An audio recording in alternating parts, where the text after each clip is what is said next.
Subscribe to our YouTube channel and press the bell icon to get the latest updates. Good afternoon. I've today left hospital after a week in which the NHS has saved my life, no question. It's hard to find words to express my debt, but before I come to that, I want to thank everyone in the entire UK for the effort and the sacrifice you have made and are making. When the sun is out and the kids are at home, when the whole natural world seems at its loveliest and the outdoors is so inviting, I can only imagine how tough it has been to follow the rules on social distancing. I thank you because so many millions and millions of people across this country have been doing the right thing. Millions going through the hardship of self-isolation, faithfully, patiently, and with thought and care for others as well as for themselves. I want you to know that this Easter Sunday, I do believe that your efforts are worth it and are daily proving their worth. Because although we mourn every day those who are taken from us in such numbers, and though the struggle is by no means over, we are now making progress in this incredible national battle against coronavirus. A fight we never picked against an enemy we still don't entirely understand. We're making progress in this national battle because the British public formed a human shield around this country's greatest national asset, our National Health Service.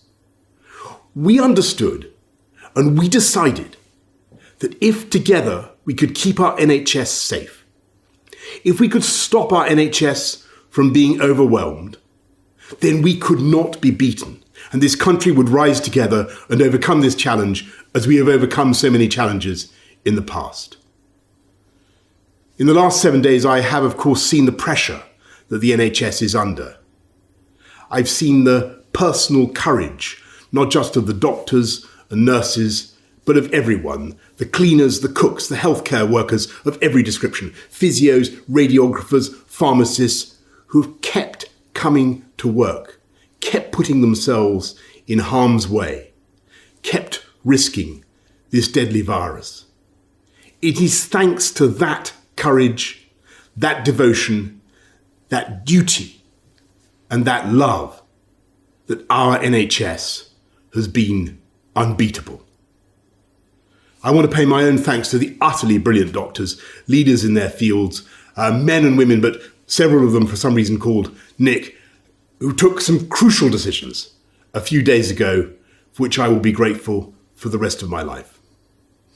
I want to thank the many nurses, men and women, whose care has been so astonishing. I'm going to forget some names, so please forgive me, but I want to thank Poling and Shannon and Emily and Angel and Connie and Becky and Rachel and Nikki and Anne.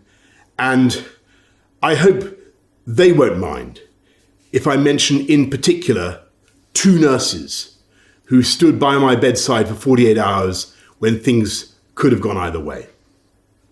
They're Jenny from New Zealand, in Invercargill on the South Island to be exact, and Luis from Portugal near Porto.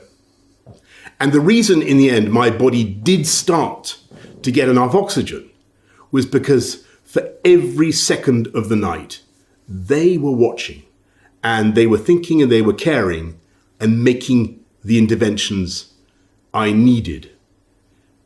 So that is how I also know that across this country, 24 hours a day, for every second of every hour, there are hundreds of thousands of NHS staff who are acting with the same care and thought and precision as Jenny and Luis.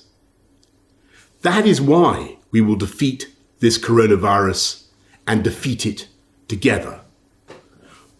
We will win because our NHS is the beating heart of this country. It is the best of this country. It is unconquerable. It is powered by love. So, thank you from me, from all of us, to the NHS. And let's remember to follow the rules on social distancing, stay at home, protect our NHS, and save lives. Thank you, and happy Easter.